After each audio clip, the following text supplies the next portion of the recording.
Hello there, fellow cultists. This is DM Nell, and I'm back with another episode of Shadow Talk.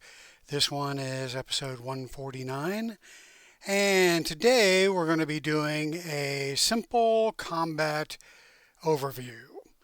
And the best way I can think of to do that is to just kind of go through a mock combat and just, you know, illustrate the different parts of what the Shadow of the Weird Wizard combat looks like. So I haven't planned this out in advance, so this could be a total fail.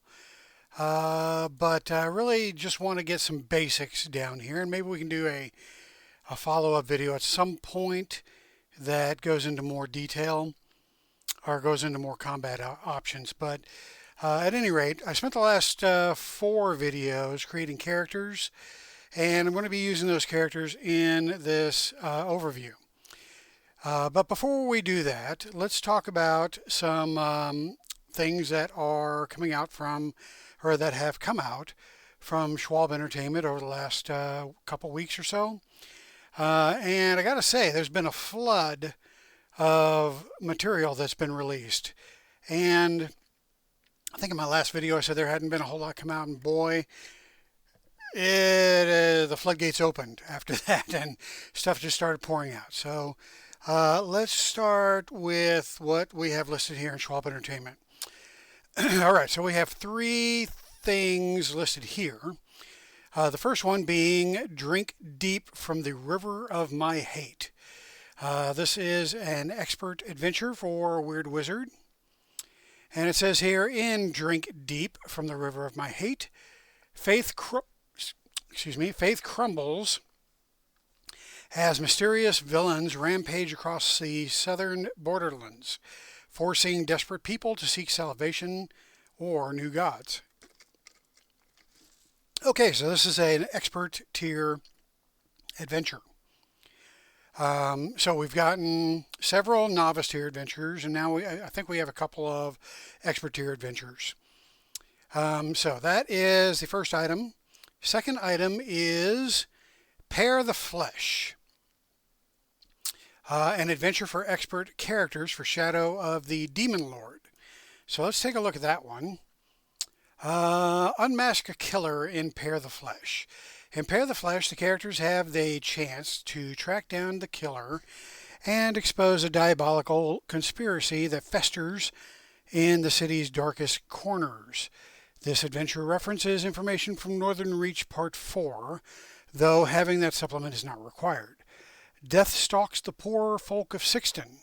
As the characters descend into the seediest corners of Sixton, they have a chance to stop an evil before it becomes too powerful to confront.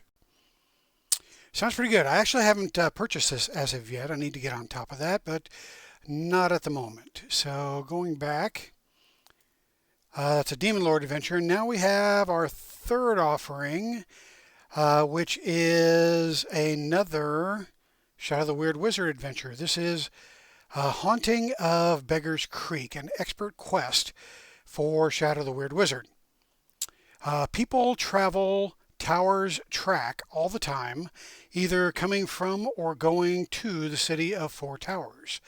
The town of Beggar's Creek has done good business catering to these travelers and opening their homes and shops to all.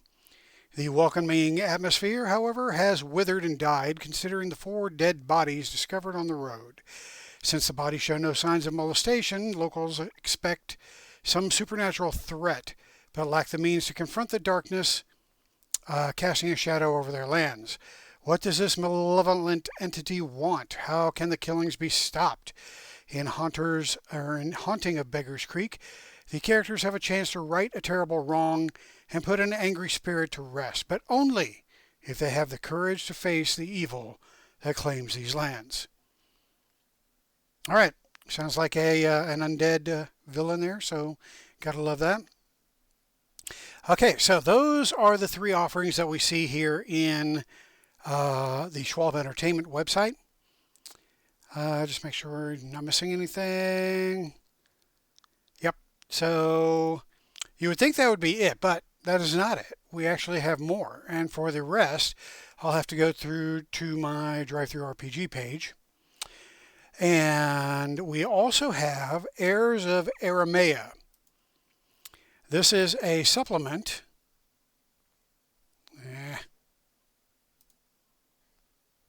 Okay, so this is a supplement for Shadow of the Demon Lord. Whoops.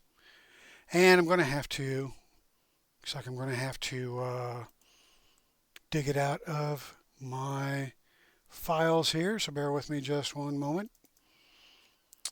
Okay, so this is a supplement. I think this is a setting supplement. So let's go here. And here we go. All right, Heirs of Aramea.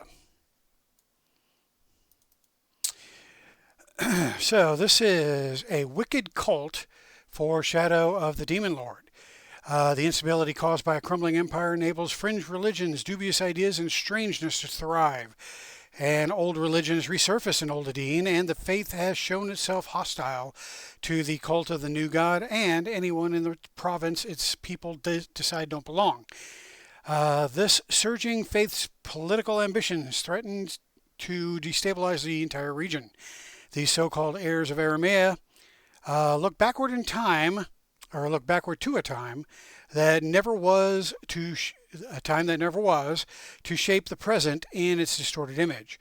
Heirs of Aramea kicks off the first in a series of 13 cults and secret societies in Shadow of the Demon Lord's game setting. These nefarious organizations exist to further their own ends, and thus might become bitter foes or valued allies. The heirs of Aramea seek freedom from tyranny, another way to live, and resurrection of their lost culture, heedless of the price such efforts might cost them. The supplement for the Black Star line, originally to be published by Here There Be Dragons Games, references materials in A Land Divided, Beyond the World's Edge, Demon Lord's Companion, and Occult Philosophy, though you do not need to have them in order to make use of this product. All right, so yeah, we have a new series here, Wicked Cults. And I'm not sure how many pages this has. This has several pages. Looks like it has 10 pages to it, so it's a pretty meaty supplement for Shadow of the Demon Lord. Okay, so that was Heirs of Aramea. We had Haunting of Beggar's Creek, where we talked about that, and then Evil Relics, Hide of Astrophon. So let's pull this one up. Hide of Astrophon. Here we go. Hide of Astrophon. Okay. So, an evil relic for Shadow of the Demon Lord. In the time of Gog's first invasion, Ashrakal, the Witch King's followers, included many notables, heroes to their allies, wicked, abhorrent villains to their victims. Among this cast of unsavory characters, few stood as high or in as much esteem as Astrophon, for was it not he who slew Parcledian, champion of Adine's god queen? Did he not defeat and humiliate Xanthian, the breath of the south wind, in a single battle, and then eat the elf's heart in front of his beloved children? Nice. Astrophon himself descended into the underworld and freed thousands before escaping back to the light of the mortal world. He did all these things and more, and the historians of ancient Gog would heap praises on his name, creating from his legend a heroic myth. And yet, people who lived in those times knew better. For all that Astrophon won, all the acclaim he earned, he owed everything to another. The Hide of Astrophon presents an evil relic for use in Shadow of the Demon Lord. The following pages detail the item's history, its present whereabouts, powers, and more. While usable by itself, the Hide of Astrophon could play an important part in your Return of the Witch King or Orc Wars campaigns. Okay, very cool. So we have a new relic. And let's just move this out of the way. And then what do we have next? Like I said, we got a lot of stuff out. Okay, so we have, I believe this is the last item. This is Enos is Fnord. And this is an offering for Punk Apocalyptic. So let me find my Punk Apocalyptic file. And Enos is Fnord. Okay. So you all know, if you've been watching my videos, that I have not yet run or played Punk Apocalyptic. We'll do so someday, but this is a master tale of murder and mayhem for Punk Apocalyptic the RPG. Oh, hello, I didn't see you there. Well, we're back again for yet another installment of the tale of ... whatever the hell we're calling it. Jay, this is me once again punting on remembering the name I gave this campaign. I'm trying to keep this first page clean so we can showcase the mission without getting yelled at, so no cursing Tom. Editorial note, fuck you, Rob. This time I have a special story that brings the campaign one step closer to its wacky conclusion and is bound to make me many new friends in my town. Not that they read my stuff or know how to read, but if they did, woof, I'd be in trouble. A dark time has come to the wasteland, a time darker than dark, so dark that dark shrinks away in fear and revulsion. The kind of dark where dark goes to die. So this is pretty dark. The Amok have launched their ultimate invasion into this charming, idyllic landscape, bullying people and making them feel sad as they die a gruesome death. Well, we don't want people dying a gruesome death to feel sad, now do we?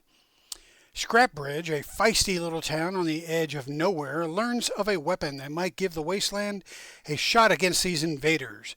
The Mercs just need to go fetch it. All right, there we go. Enos is Fnord. Whatever that means. All right, so that's it. Those are the new offerings from from Schwab Entertainment for, various games. So there you go. All right, so let's get into the main topic of today's video, and that is, how the hell does combat work in Shadow of the Weird Wizard? Well, one would think that it works similar to how it works in Shadow of the Demon Lord, but one would be wrong now, wouldn't they? There are some differences between the two systems, and I think those differences become apparent when you look at the flow of combat. And that's why I wanted to do a video today. So let's take a look at a combat scenario. So I'm not going to spend a whole lot of time building this up. Suffice it to say, we have 4 heroes in this particular scenario, and each hero represents one of the archetypes, the novice tier, one of the paths of the novice tier. So we have a fighter, we have a mage, we have a rogue, and we have a priest. And they come upon this settlement that has a house, a barn, and an outhouse. Right back here. The place looks to be in disrepair, and as they go in to investigate further, they are greeted by some shambling skeletons that just kind of appear out of the buildings and from the area, and begin to move towards the heroes menacingly. So at this point, we would call for an encounter to start. But let me put a pause right there for a moment. And first of all, let me just mention the fact that I am using Foundry as the vehicle to illustrate this combat scenario. The reason for that is that at this point in time anyway, Foundry seems to be the only virtual tabletop that has Shadow of the Weird Wizard support. So kudos to Foundry, and kudos to the developer. I forget his name. I know I should know it since I send him him or her enough complaints, bitching about how things could be improved on the character sheet or whatnot. But at any rate, a lot of good work, a lot of hard work has gone into getting this set up for Shadow of the Weird Wizard. I think most of the bugs have been worked out. There are still regular releases coming out, so there's probably still a few here and there. But I believe that this is a functional application for Shadow of the Weird Wizard. So if you are looking for a virtual tabletop to run your Shadow of the Weird Wizard games in, then look no further than Foundry for that purpose. Okay. So, and that's not really a pitch for Foundry. I like Foundry, but honestly, it's the only place that I've found that has support for Shadow of the Weird Wizard at this point. So hopefully that'll change in the future, but that's what we have for now. Okay, so let's take a quick look around Foundry so that we can understand what we're seeing and how we are going through this combat scenario. So first of all, let's look at the character sheets. So this first character sheet is for Enoch. Now, when I created the characters, I used just the PDF that was provided by Sotww Entertainment for Shadow of the Weird Wizard, and the PDF is fine if you're doing a pen and paper game, but automation is a wonderful thing, and so I have transferred the information from the PDF that I created in the previous videos into a character sheet for Foundry. So what we have here is the Shadow of the Weird Wizard character sheet. Your core attributes are over here on the left hand side. You got your strength, agility, intellect, and will. Of course, you have your character's name, their level, and their path, and their ancestry. So this is Enoch, the level 1 human priest. You have your health score down here, and then any damage that you take would show up over here. And if you have any conditions, that would show up here. At least I know the incapacitated condition shows up here. I don't know if you get a condition, or sorry, I forget what this game calls it, an affliction. If you get an affliction in this game, I don't know if it shows up here. I know that the incapacitated affliction shows up here once you reach half your not half your damage. Once your damage equals your health, then you become incapacitated, and that shows up here. Let me just show you what that looks like. So if I put in 14 there, then it shows incapacitated. Actually, it shows up here, not down here. But we are not incapacitated. We are fresh.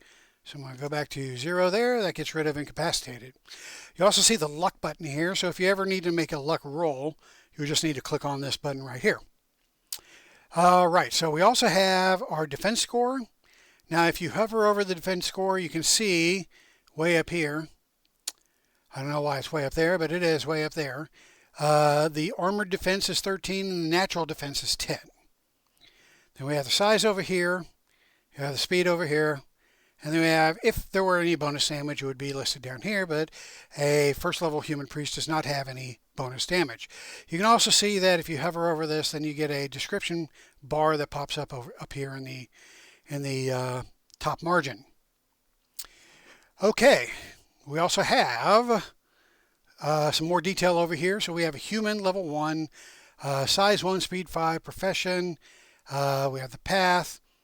If you hover over any of this stuff, if there's additional information to give, then it'll pop up. This priest has common, archaic, and I can pick a new language, which I haven't done so yet.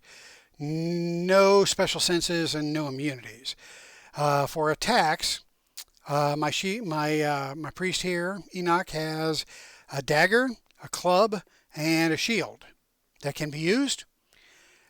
His traits or talents include a cut above for being human, prayer, and holy symbol for being a priest, and then holy fire and certain outcomes for having the invocation and the order traditions. All right. We also have on the next page here some information, background information, identity, and all that stuff. We have details on weapons.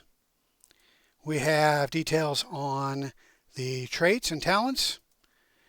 And if we had any spells, we put it in here, but sadly a first level priest does not gain any spells.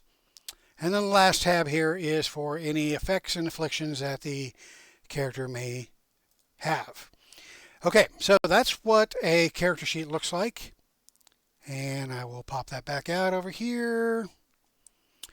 Okay, and then let's take a look at the Foundry sidebar here. So we have this top bar basically is the menu. We'll be mostly looking at the chat bar and also the combat bar, which I will actually pop out and stick it over here.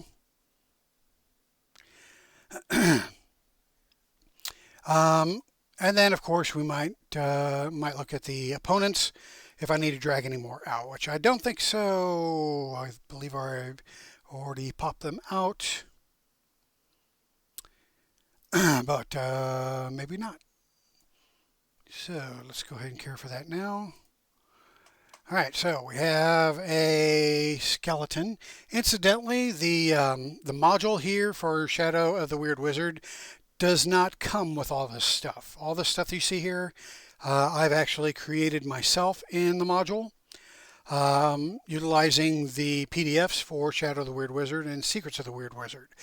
Hopefully there will be a module created for Shadow of the Weird Wizard that will incorporate both the Weird Wizard rules and also the bestiary, but unfortunately for now, those are not incorporated in. So if you're going to be using this, you're going to have to create your own bestiary, or at least whatever monsters you're running for whatever adventure you're running or quest. Okay, so we're going to have a medium skeleton, we're going to have a small skeleton, and we're going to have a zombie. So have these all popped out and ready to go for when we need them. Okay, so let's see what else we have here. Okay, if we're in the chat room here, the results of the rolls are up here. If I need to make a manual roll, it'd be down here using a dice tray. And if I need to make any changes to the basic functionality here, then there's another sidebar over here on the left that allows me to do so. Mostly I'll be using the targeting function. I might use the measurement control. Probably not. But at any rate, there's all sorts of stuff to play with over here. But since it's just going to be a basic overview of combat, I'm not going to mess with a whole lot of the functionality here. If you're interested in that stuff, then let me know and maybe I can make a video specific to all that. Okay, so back to our scenario. So our heroes consist of Korvac, the warrior, and Korvac's tagline is, I believe it is, "I am mighty." Well, let me find it again, because I had it in the PDF and I forgot to put that in the character sheet.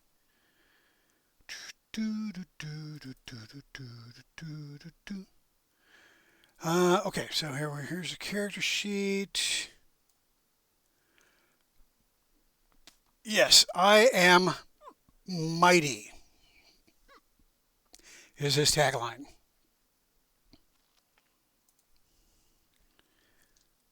Okay, got that down so I don't forget. All right, so that is Korvac. Then we have Mewise, the mage. Mewise's tagline is, wait for it, "I have the magic." Yeah. Then we already met Enoch. Enoch's tagline is, "High One be praised." And then we have Sombra. And Sombra's tagline is, I lurk in the shadows. Okay, so those are our heroes. And our villains include what appears to be a messed up rural family consisting of Mama Zombie, Dad Zombie, and Child Zombie. Sorry. Mother Skeleton, Father Skeleton, and Child Skeleton. So Child Skeleton is over here swinging on a rope swing from this dead tree. Father Skeleton comes shambling out from presumably the barn doing undead chores, I guess. And then Mama Skeleton comes out for the front door to greet the heroes and to consume their flesh, because that's what undead do. Okay, so as the DM, or as a sage, the sage, in Shadow the Weird Wizard, we call the DM or the Dungeon Master, we call them the sage. So as the sage, I present the scenario as such, and then I begin a combat encounter. So I go over here to the combat tracker and I create an encounter. And this is encounter 1 of 1. All right, so we have the initiative phase, the enemies phase, and then the allies phase. So the enemies, of course, are the NPCs. Anything that the sage runs is considered to be an enemy. The allies phase is the player characters. So when it's time for the player characters to go, they go in the allies phase. The initiative phase is for those characters that take the initiative. Taking the initiative is a reaction that a character can take, and by using that reaction, it allows them to go before the enemy phase. So as you can see, this is one notable difference from Shadow the Demon Lord. Shadow the Demon Lord, the player characters go first, and then the enemies go. But it's in a slow turn, fast turn format. So every round is composed of a fast turn and a slow turn. Player characters go first in each of those phases, and that's how Shadow the Demon Lord works. But that's not how Shadow the Weird Wizard works. Instead, we have the enemies go first, and then the heroes go, and then it's the end of the round. But if the heroes want to use up their reaction, they can take the initiative and go before the enemies. We still have the end of round. So the end of round is where a lot of effects end or begin. So for example, and this is similar to Shadow the Demon Lord, if you were to drink a potion on the allies phase, on your turn in the allies phase, that potion does not take effect until the end of round. So once you get into the end of round phase, that's when your potion kicks in, regardless of whether that's a potion of invisibility or a potion of healing.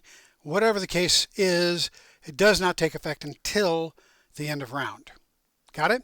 Okay. All right. And if something were to happen in the allies phase that lasts until the end of the round, it would last for the remainder of this round, into the following round, and then at the end of the following round. And that's how it works in Shadow the Demon Lord as well. So you can't get an affliction in the allies phase that ends at the end of round and just to have it end in the next phase in the same round. You have to suffer the consequences of the affliction that you get for an entire round before you can have a chance of getting rid of it. Okay, so that's how combat initiative works in Shadow of the Weird Wizard. So now we begin combat. And so by beginning combat, we have to get everybody on the combat tracker. So it's my job to get the enemies on the combat tracker. So I will put the enemies up there.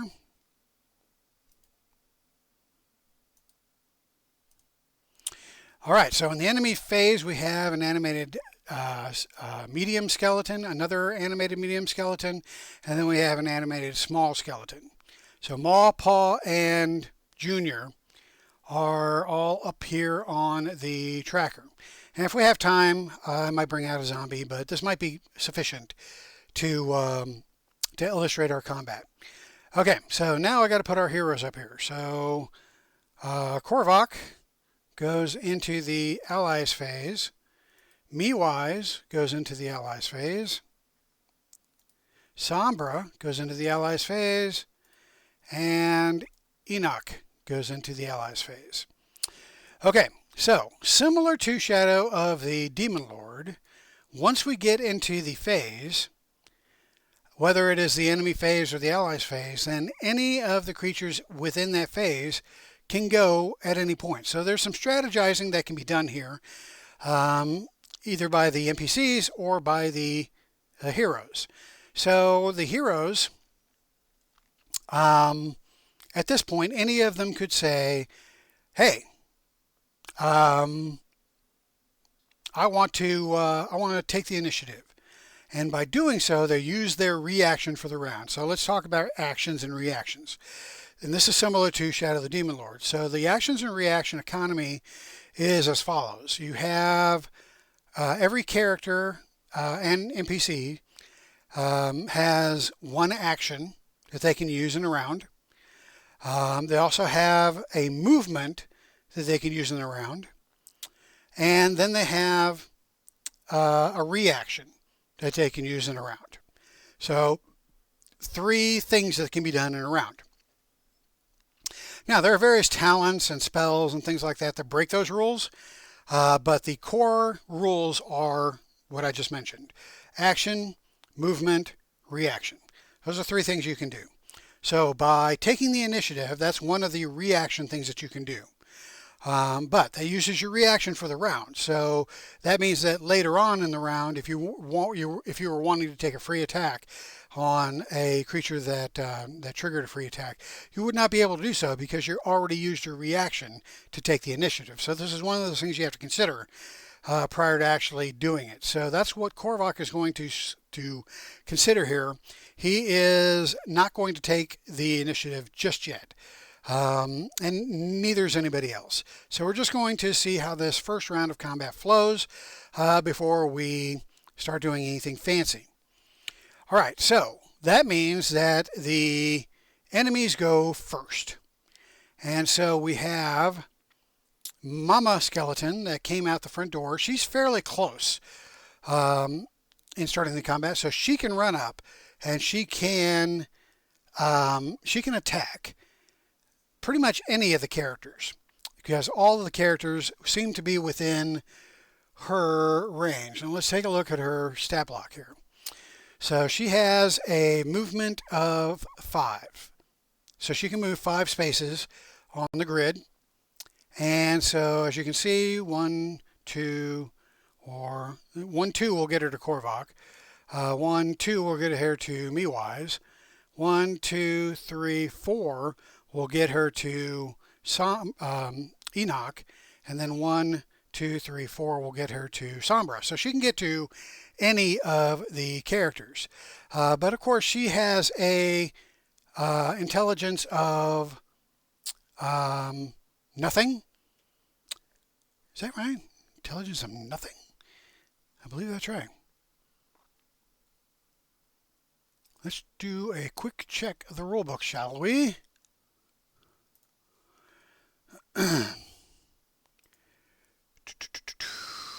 Bear with me a sec while I pull up the secrets of the Weird Wizard rule book so we can do our first test of my knowledge, comprehension, and retention of the rules for Shadow of the Weird Wizard. Okay, so here are the rules. The secrets of the Weird Wizard is what we want. And we want skeletons. So, skeletons would be an S.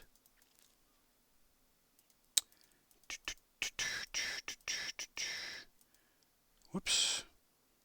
A little too far.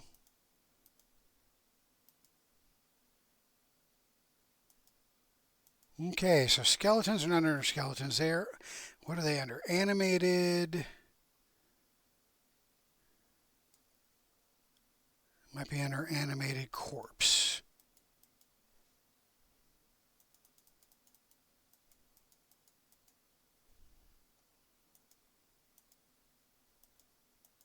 No. Okay, so already failing at my comprehension here. So there's Bone Guard. I believe this Bone Guard is a large creature. We don't want that. So we'll keep on going, keep on going, keep on going until we find wherever the flip we have skeletons hidden. So go school giants. No, no, no. Gorger, halfling, hairy, harpy, horrors, husks, hybrid, imp. Nope, nope, nope. None of those are what I'm looking for. All right, so at any rate, I think we're going to have to skip a bit, brother, and go with what I have on the character sheet, because I copied the information directly from this anyway, so I'm going to have to say that it's probably right. But since I can't find it, that is a fail on my part. Okay, so they're not intelligent, so it's just going to go for the first living creature that it can sense. Now, let's take a look at its senses. While we're at it. And they have awareness of 5, so it can sense anything within 5 spaces of its location. So it knows that all of these living creatures are in its vicinity. So it zeroes in on Korvac. All right, so we have a skeleton versus Korvac, and it did its move. Now, it only moved 2 spaces. If it wants to, it can attack now and continue its move 3, 4 spaces to there, or even 5 spaces to there. Because just like in Shadow of the Demon Lord, as long as you still have movement left to use, you can break the movement up. You don't have to use up all your movement at once. So if you are needing to move, hit something, and then move some more, you can do that. Any creature can do that. Okay, but it's just going to move the 2 spaces to reach Korvac. Okay, so now we are going to target Korvac, and I do that by clicking on the target icon over here and clicking on Korvac's miniature, and you can see this blue-green border one around it, and also these arrows pointing towards Korvac indicate that he has been targeted. All right, so now I just need to attack. So by attacking, I just go over here, and medium skeletons have claws. So it's going to try to attack Korvac with its claws, and it rolls a 9.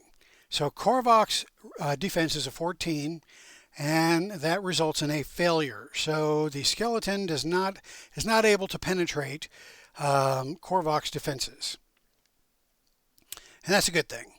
So we are done with this skeleton, and actually I should be on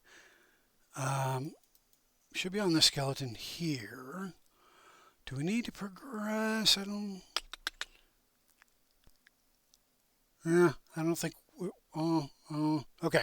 So it doesn't look like we progress from character to character like we did in the Shadow of the Demon Lord module. So let's just go to the next skeleton. Okay, so this is the next skeleton, and it's a bit further away, so it may not be able to reach any of the characters. In fact, it may not even be able to sense any characters.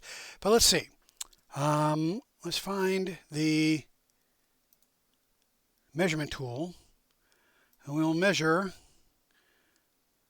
how many yards it is away from everybody. Okay, so I can sense Korvac, cannot sense Sombra or Enoch or Miwise. So it cannot it will not attack any of those three. It does sense Korvac, since Korvac is within its sensory range. And so it's going to zero in on Korvac, like so. And it's also going to target Korvac, like so. All right. And then we are going to make an attack again. And let's get rid of that. See this? Okay. And with its claws. And that is a terrible roll. All right. So with that failure, Korvac is feeling pretty good about this combat. So far, these skeletons have not proven to be a threat of any kind. But then we have Junior, and Junior does not sense Korvac, but he does sense Sombra.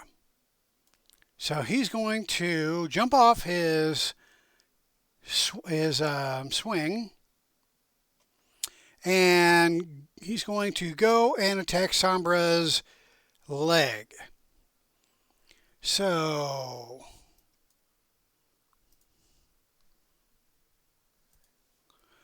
all right, so we bring up, well, we don't need to do that.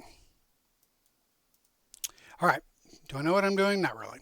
Okay, so we bring up the animated skeleton small, and we make an attack on Sombra.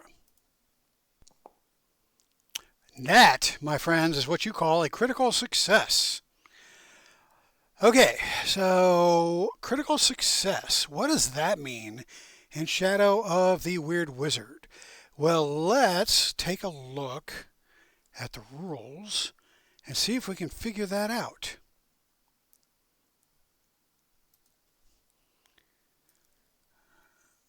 If I can find them, here we go. Okay, so critical success.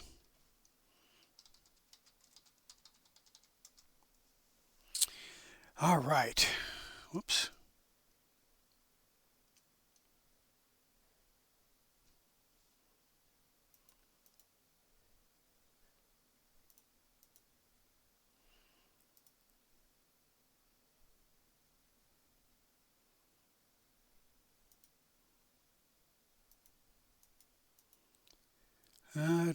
Okay, here we go. Critical success.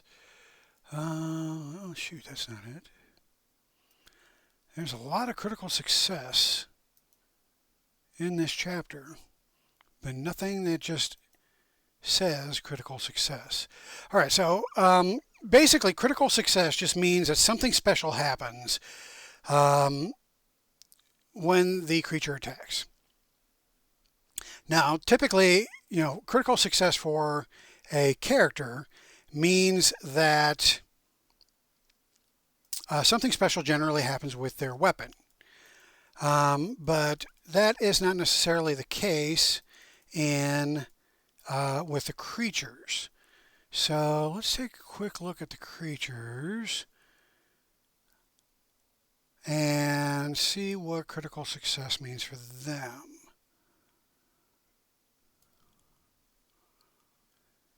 If anything, it may not. Creatures may not get anything out of a critical success unless it's in their stat block. So let's just take a look at the rules here and see if there's anything that says critical success. Attributes, attacks. Okay. Critical success anywhere in here?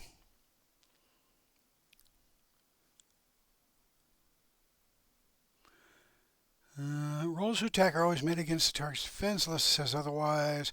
A successful result on a roll to attack causes the target to take damage which is presented parenthetically. Okay, here we go. Attack Rider, critical success. Some creatures produce additional effects such as increased damage when the result of the roll is a critical success. If not, this entry is absent. So, do we have an Attack Rider for the skeleton? We do not. So nothing special happens on a critical success. So, Korvac just takes damage. So we roll the damage, and it's just a 1d6. So we roll that. Here we go. And then we apply the damage to Korvac. All right, so bringing Korvac's character sheet over, we can see that Korvac takes 4 points of damage. And this is the damage bar here on its way up to the health. But we're still in pretty good shape. Korvac's still in pretty good shape. And pretty good looking guy, I might say. I might add. So let's move Korvac out of the way. And you know what? I screwed up. Because Korvac was not the one damaged. So we reset Korvac's health. And we go to Sombra. Because Sombra was the one that was hit by the small skeleton. So, let's do damage again, but this time we're going to apply it to Sombra. So now you can see on Sombra's character sheet, Sombra took 4 points of damage from Junior Skeleton. Okay. So that finishes up the enemy phase. Now we go into the hero phase. Or the allies phase. So the allies phase, again, we can go in any order. But since there's not really been any strategizing here, then we're just going to pretty much go in logical order. So Korvac will go first. So Korvac, we select his token because it's his turn. And Korvac is going to target Mama Skeleton, since she's the one that showed up first. Right? All right. So Korvac will use his sword attack for his action. Right? Okay, so we have sword attack. And he rolls a 19 total versus the defensive 12 from Mama Skeleton. And that is a successful hit. So Korvac is going to roll his sword damage, which is 1d6. And he's going to apply it to Mama Skeleton.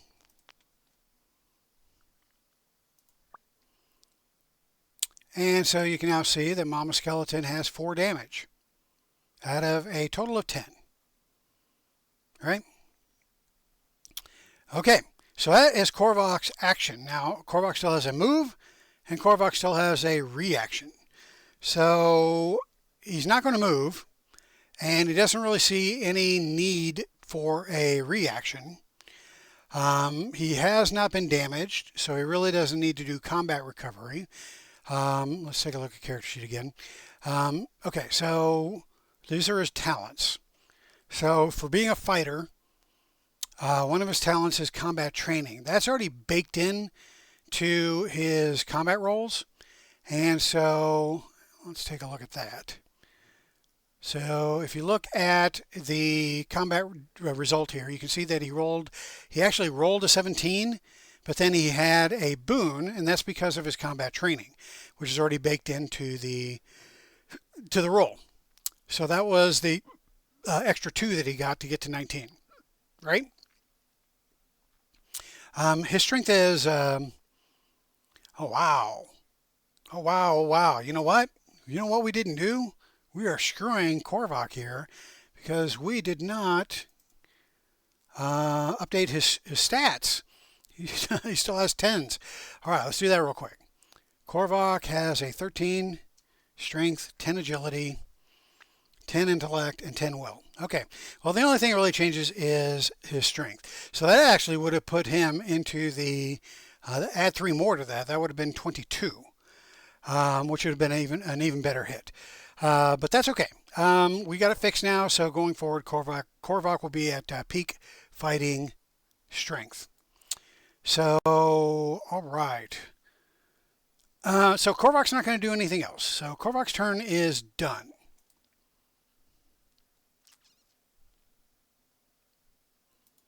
Okay. So next we go to Enoch.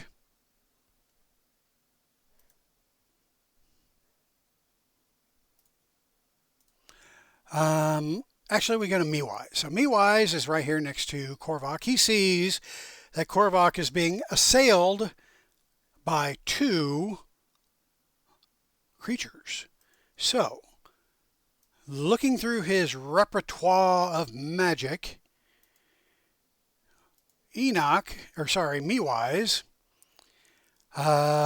decides he's going to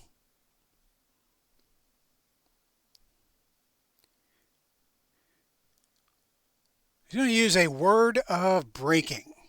So let's put that in the chat room here. All right, so you can use an action to speak the word of breaking. Target 1 creature or 1 object within 5 yards. The target takes 1d6 damage. At level 3, the target takes 2d6 damage. At level 7, the target takes 4d6 damage. All right, so doesn't say you need to roll. You just need to target 1 creature or object within 5 yards. So what Miwise is going to do is he's going to move, and he's going to go. No, we're not going to target. Get rid of that. We're going to move. He's going to move 1, 2, 3, 4. And he still wants to be within reach, or within 5 yards of his target, so that his spell will work. All right, so Miwise moves away, and as he does, he's recalling the word of breaking, and he utters the word of breaking, and that automatically does 1d6 damage. So let me target the skeleton. Actually, I really don't need to target it because I'm not attacking it with an attack roll. It automatically hits, and so I just need to apply 1d6 damage. So that's where I go to the dice bar down here. I click a d6, roll it. All right, I got 2 points of damage. So it doesn't give me the option to apply it to anything, so I'm going to have to apply it manually to Mama. And now Mama has 6 points of damage. Now Mama has this tier, which indicates that she's injured. Injured means that the creature's damage has reached the midpoint or beyond of the total health score. So let's see what injured means in game terms, if anything. Injured.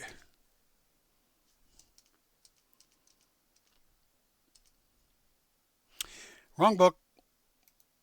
Here we go. Injured.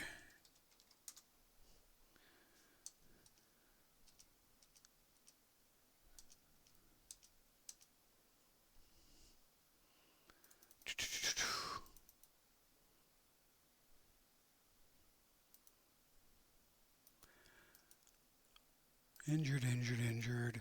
Okay, so I believe injured is it is an affliction. So let's take a look at the afflictions.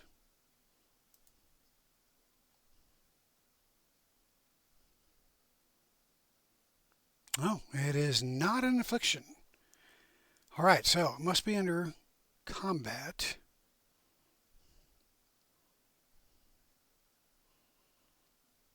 So we need to find resolving attacks.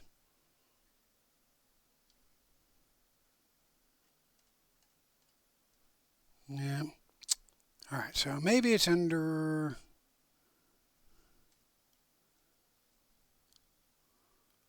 damage. Health and damage. Here we go. All right. Damage describes injury from a harmful effect. You keep a running total of damage accumulated. Your damage total can be as low as 0 as high as your health score.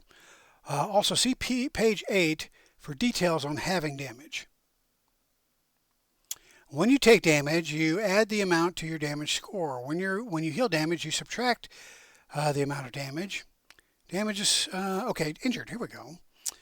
You are injured if your damage total equals or exceeds half your health score. Excuse me. Typically, you suffer no effects from being injured, but certain talents, spells, and other effects can be used against you, and other effects used against you might put you at a disadvantage because you're injured. Okay, so there's nothing here that says anything special happens to an injured target. And I don't believe that there's anything in MeWise's spell that says anything about injury either.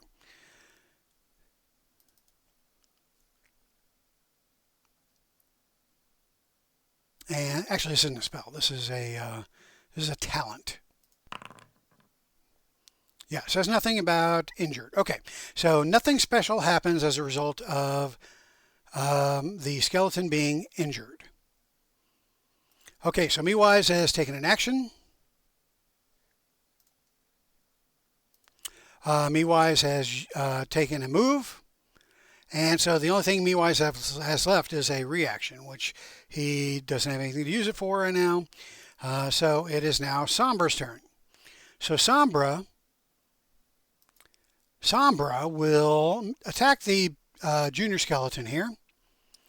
And let's see what Sombra can do. All right, so Sombra has got a short sword, and she has a dagger. Okay, so let's do something fun. Let's assume that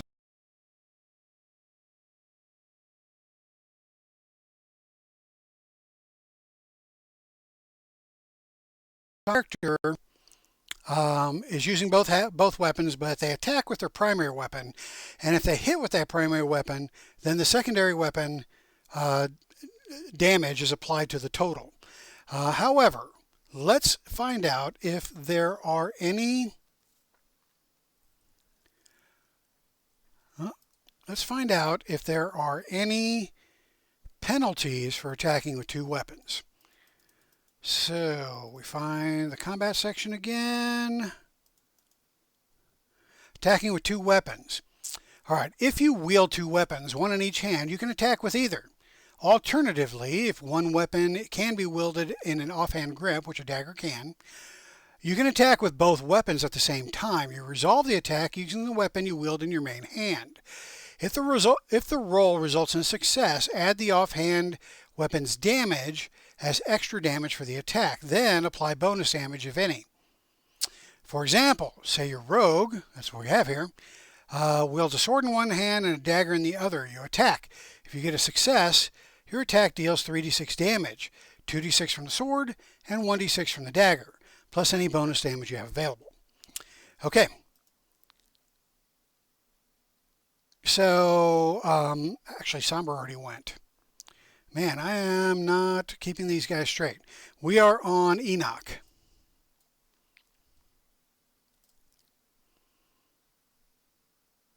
Actually, no, we're not. We're on Sombra because Sombra was attacked, but she hasn't attacked. She hasn't attacked as of yet.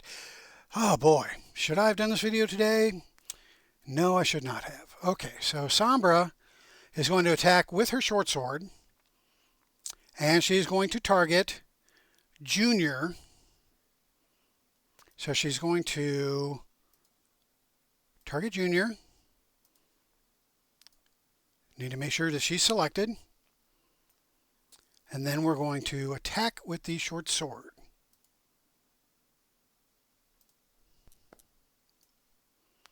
Oh, bad roll. So even with her bonuses. So she gets +4 from her agility. And then she's got a boon. Now, why does she have a boon? Well, she's got trickery. When you make an attribute roll in combat, you can use this talent to roll with one boon. If you make this roll to attack and you get a success, and you rolled with at least one boon, the attack does an extra d6. Okay, so with trickery, you make the attack with one boon. When you make an attribute roll in combat, you can use, that's an attribute roll. That's when you can use, if you make this roll to attack and you get a success, you get at least one boon. Okay, so that's not why she has a boon. She has a boon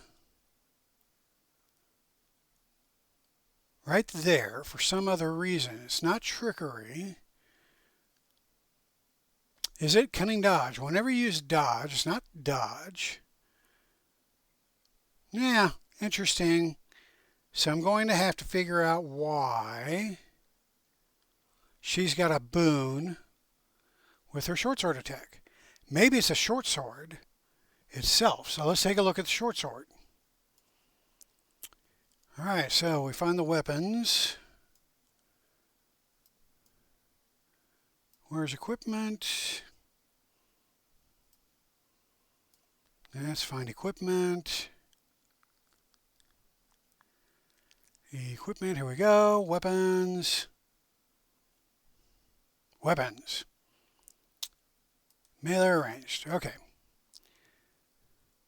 So, a short sword is nimble and piercing. So let's take a look at those two things. So when you attack this with this weapon, you can use agility in place of strength for the roll. Okay, well, that's nice. Piercing. When you attack with this weapon and get a critical success, the target becomes weakened until the end of your next turn. Okay, so she doesn't get it from nimble or piercing. So why does she have a boon? And she has a boon with her dagger as well. Curious. Curiouser and curiouser. Okay, so I'm going to have to figure that out. I'm not sure why, because it's not, none of her traits are giving her a boon, or talents are giving her a boon for the attack roll. So, okay, at any rate, that is a mystery for me to solve later. But at any rate, let's say, okay, so she rolled a 13. No, she rolled an 11. So that is actually a failure anyway. She missed. So this little skeleton is too small and nimble for Sotww to attack. So that was a fail. And now we move over to Enoch. So Enoch surveys the situation and calls upon the power of the High One to bring down some holy fire. So the holy fire is probably going to go on one of the medium skeletons, because there's two of them on Korvac, and Enoch doesn't want their fighter to go down in this battle. So we're going to do Holy Fire. So again, this is a talent. This is not a spell. And so the Holy Fire, you can use an action to call down a column of fire to incinerate your foe. Target one creature within 10 yards. So we'll go with Mama Skeleton again. The target makes a luck roll. On a failure, the target takes 1d6 damage and becomes vulnerable. Luck ends. At level 3, the target takes 3d6 damage on a failure, or 7d6 damage at level 7. All right, so we need to make a luck roll. So do we have anywhere to make a luck roll on the character sheet? I don't see that anywhere. So basically, I have to roll a d20. A luck roll is basically a d20 versus a DC of 10. So if they roll 10 or better, they succeed. Less than 10 is a fail. So here we go. Oh! That's a fail. So Mama Skeleton gets a shower of flames coming down from the heavens to incinerate her, possibly. So she takes 1d6 damage. So let's roll a d6. 4 damage. So let's pull up her character sheet. Add 4 more damage, and that will take her to 10. 10 is her health score. So that means that Mama Skeleton is now destroyed or dead. So let's put a dead symbol.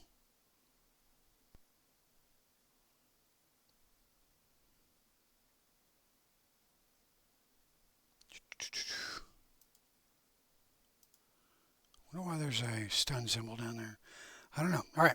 So we have a dead symbol. So Mama Skeleton's dead. Okay, that's a little bit better. All right. So that is the end of the combat round. So move on to the next round. Oh, you know what? I think I found the turns.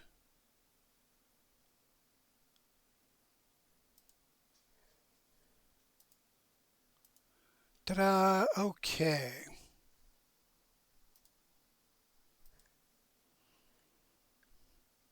All right, so Mama Skeleton's dead. So we move on to Papa Skeleton.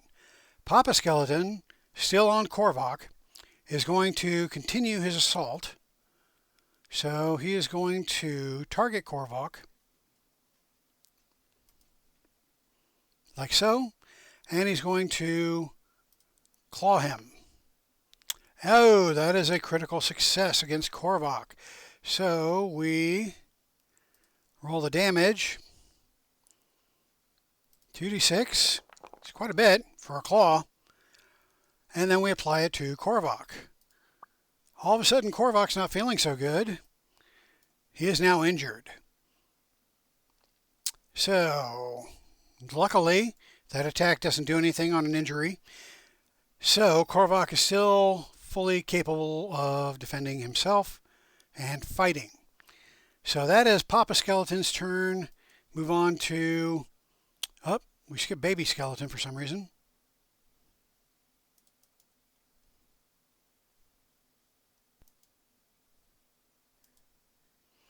Yeah, I don't know why Combat Tracker's not wanting to go Baby Skeleton, but... Yeah. All right. Luckily, my Microsoft Defender has not found any threats. That's nice. Okay, so Baby Skeleton. Junior Skeleton is going to attack Sombra again. So let's target Sombra. Do a claw attack. Roll. Oh, that might have done it. That is a success. So we roll the attack. Or roll the damage. 1 point of damage. Sombra lucked out. So we apply the damage to Sombra. Sombra is still doing okay, I believe. She has 5 damage, not injured yet. All right. And that is it for the opponents. So now we go to Enoch. So our characters can go in any order. Enoch is just the first one listed here. So, but we'll do with that. So Enoch is going to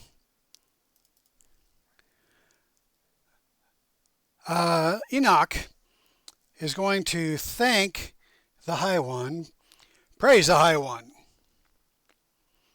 And Enoch is going to call down holy fire once. Actually, you know what? We're going to do... Let's see what the holy symbol does, shall we? So Enoch has a holy symbol. So you have a symbol of your faith, spiritual beliefs, or ethical system. If you lose a symbol, blah, blah, blah. Symbol has a number of charges. So it has 1 charge for each level. So it's got one charge. He can do a Holy Smite. When you roll to attack, when your roll to attack results in a success, you can spend one charge to deal an extra 3d6 damage. That's pretty good. You can do Holy Healing. You can use an action to expend one charge to enable yourself or one ally within 5 yards to heal 3d6 damage, or Holy Denunciation. You can use an action and expend one charge to present your holy symbol to one creature that can see you, hear you, and is within 10 yards. Make a will roll against the target's will. You roll one boon if you know the target is a demon, fairy, fiend, spirit, or undead.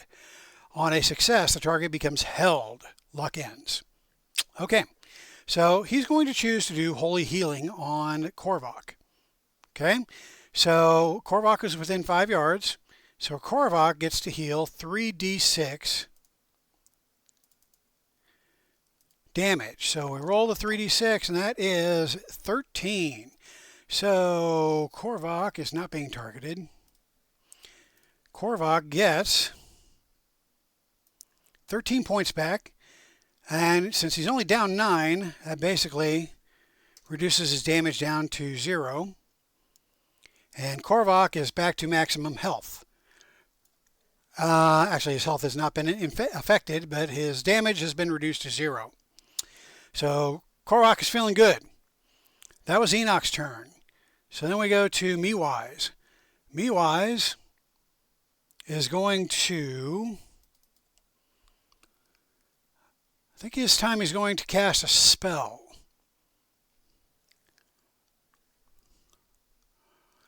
He's going to do Harmful Syllable. All right, so he's got one casting of this spell. Each creature in a size 3 space centered on you. So he's going to actually have to move to there.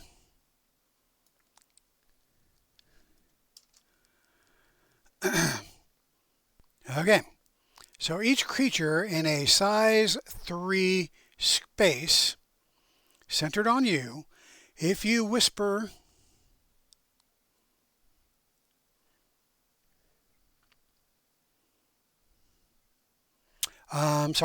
if you whisper a size 10 space. Okay, each creature in a size 3 space centered on you if you whisper, a size 10 space if you speak, or a size 60 space if you shout. Okay, instantaneous. You make a sound that sends painful ripples through those who hear it.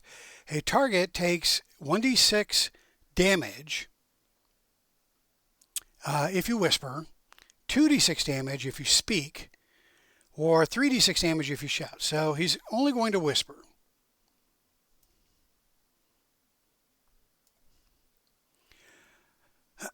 Okay, so centered on him. So 1, 2.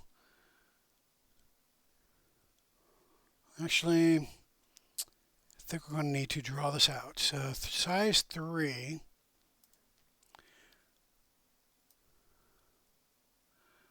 Is that. So Mewise is actually going to have to move to here in order for that to work.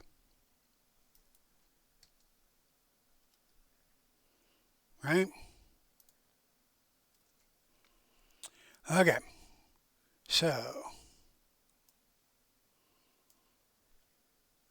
that would have affected Mama if Mama would have been still functioning, but she's not. Okay, so let's get Mewise out of the way. He whispers. Actually, no, he's going to... You know what? Hell with it. He's going to shout. No, he's going to whisper. We don't want to increase the range. Okay, so he's going to whisper, and that does a d6 damage. So again, no action required when you... Let's see, on your turn, no action required when you lack the confused, controlled, stunned, or unconscious afflictions. Okay, well, that's cool. So this is actually not even an action. He can just do this. So I'm gonna have to read that and make sure I understand that. So it says casting 1 at levels 1, 2, 1 casting, 1 at level 1, 2 at level 3, 4 at level 7. On your turn, no action required when you lack the confused, controlled, stunned, and unconscious afflictions. Okay, well, that says it all right there. There's no action required. So he's going to do this utterance, and this Papa takes a d6 damage. So he takes 2 damage.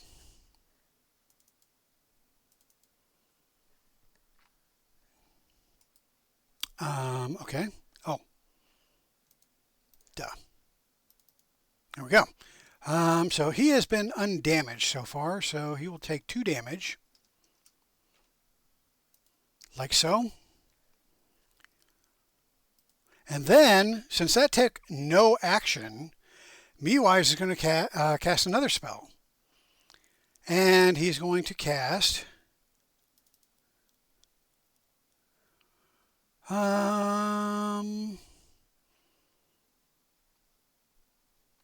actually he's going to let's try borrow against the future. What does that do? No, he's not going to do that.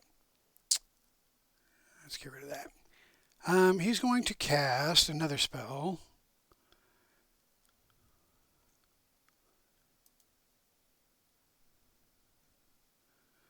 Let's try bolstering syllable. There's another no action required spell. Wow, I'm going to have to read up on this. These evocation spells don't require an action. You can just be doing syllables all day long. So there's got to be a limit to how many no action actions you can take. So that's definitely something we're going to have to follow up on and figure out. But let's not do that one. Let's just cast a normal spell that takes an action. So let's do temporal distortion. So time flows in an erratic fashion for the target. Make a luck roll. On a failure, you also target yourself for the spell's effect. So let's get back to MeWise. Luck roll.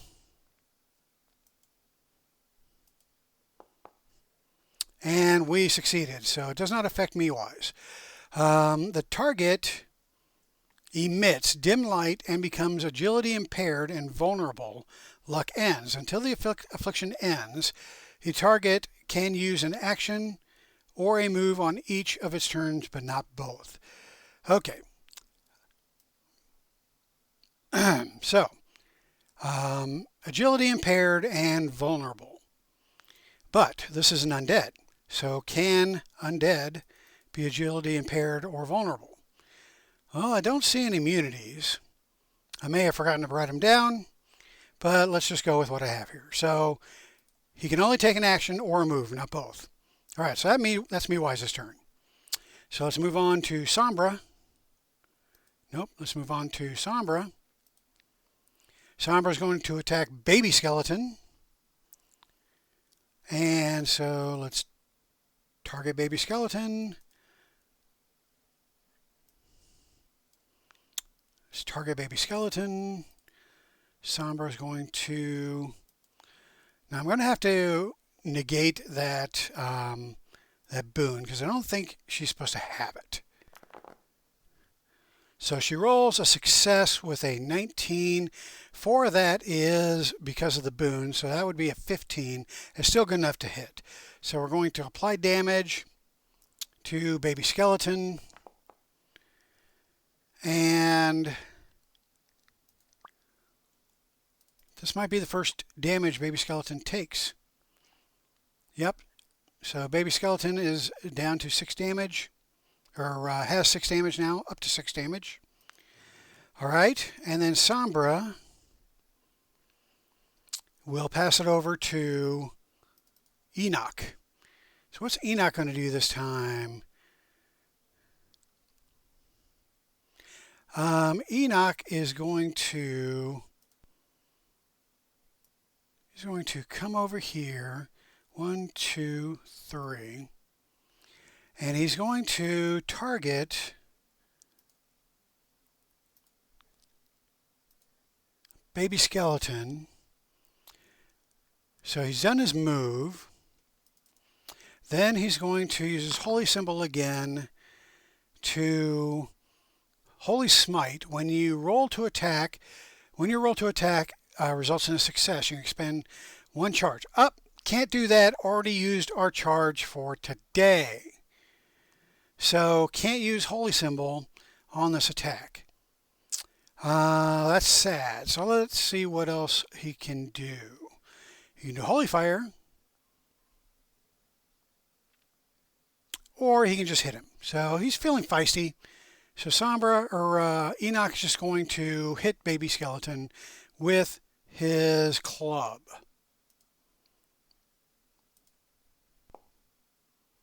That's a good solid hit. No special boons going on here. Well, there's a boon down here for dagger. There's something gonna be something going on with these weapons that are adding boons. So I'll have to figure that out. Okay. Okay. So yeah. Then we apply the damage to baby skeleton.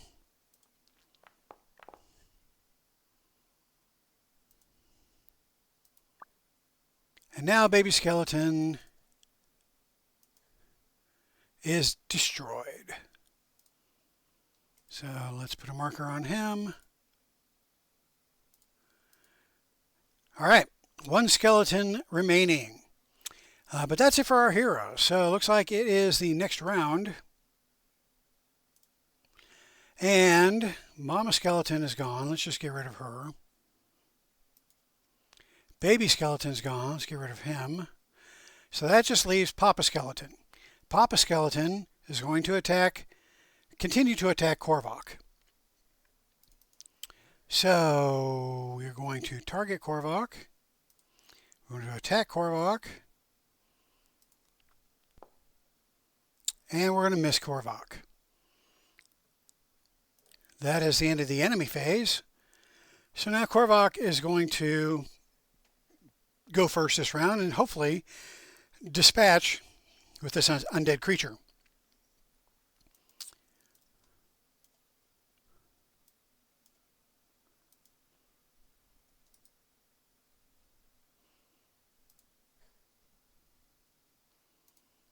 Okay, so Korvac is going to target Papa.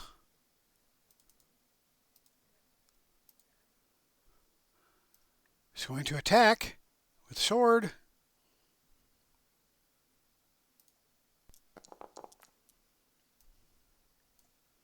And he gets a critical success. Now, he is wielding a sword. Does a sword do anything special with a critical success? Well, I don't have it in my character sheet. So let's take a look at the weapons.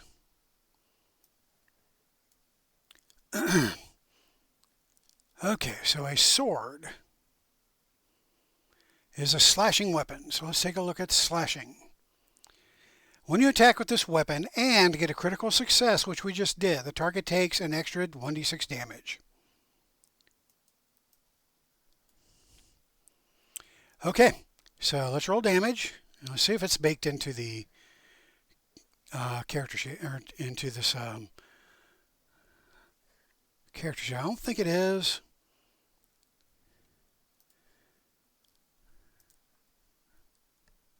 But let's try it anyway. Come on, Korvac. Trying to get you to roll.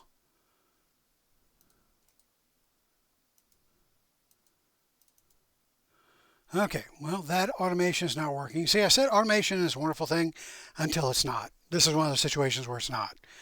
Okay, so a sword, his sword does 2d6 damage. So we roll 2d6, and we add an extra d6 because of a slashing and critical success. So for 3d6 damage, we get 9. So we add 9 to the 2 that the skeleton already has, and that brings us to 11, and the skeleton is dead.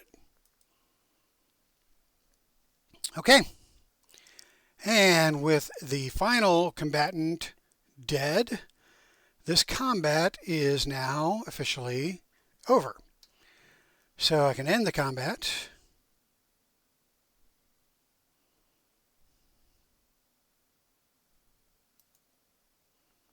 Let's get rid of all these skeletons. It's now littering the combat field. Let's get rid of this area of effect. All right, and we are back to our heroes that are now ready to explore the house, the barn, and the outhouse. And the workshop. There's a workshop too. Okay, but we're not going to do that on today's video. So I just wanted to do this as a basic combat encounter. That was pretty basic. Nothing really special happened here. However, there are a couple of takeaways for me. Number one, why is the short sword and dagger adding a boon to the attack rolls? Is that a flaw in the character sheet, or is that some attribute that I've yet to uncover in the weapons? So that is a mystery that I will solve and hopefully come back with an answer for my next video. So with that, let me go ahead and wrap this up. I want to thank you all for watching. Once again, hail to the Demon Lord, and I'm out of here if I can find out how to stop this recording. Here we go.